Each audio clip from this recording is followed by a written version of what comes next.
Well, October is National Bullying Prevention Month, and while you might not know what advice to give your child if they are being bullied, do you know what to do if your child is the bully? Well, KHQA's Kalil spoke with the experts to find out what signs parents should look for. Good morning, Lauren. What can you tell us? Good morning to you, Raja. Well, it sometimes can be hard to define what bullying actually is, but what can be even harder if you find out that your child is the bully and figuring out what to say. 3 out of 4 kids will suffer from bullying at some point in their lifetime. With those numbers, it's no wonder why depression and suicide in adolescence is on the rise. But what actually is bullying? It's something that is repeated over and over again. It's a power struggle where you have one child in a power position over another child. There's a difference between harassment and bullying, and harassment would be the single act in which a student made an inappropriate remark or sent a text message. Bullying can be categorized into 3 different types. Verbal, where you are being humiliated through words. Social, where you may be picked last to be on a team. And physical, which is abusive.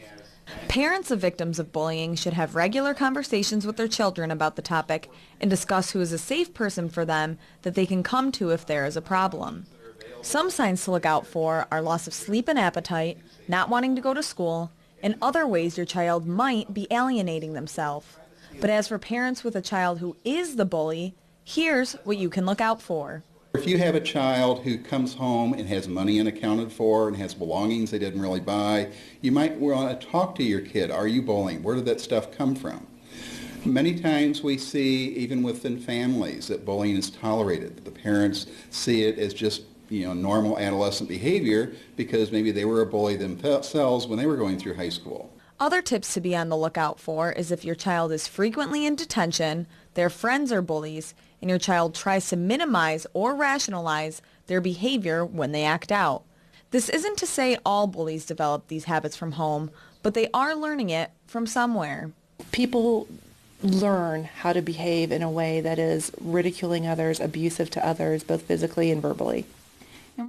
Now, another way to learn about things to tell your children about bullying is there's this app called Known Bullying. And as you can see, I've created my own profile with my siblings and myself. You create their age group, and it gives you different questions that you can actually ask them to kind of start the conversation about bullying. You can also go to learn more about bullying, and it's going to give you some pointers and tips about what you should tell your children and to really get that conversation starting. Raja? Well, speaking of questions, I have a question for you, Lauren.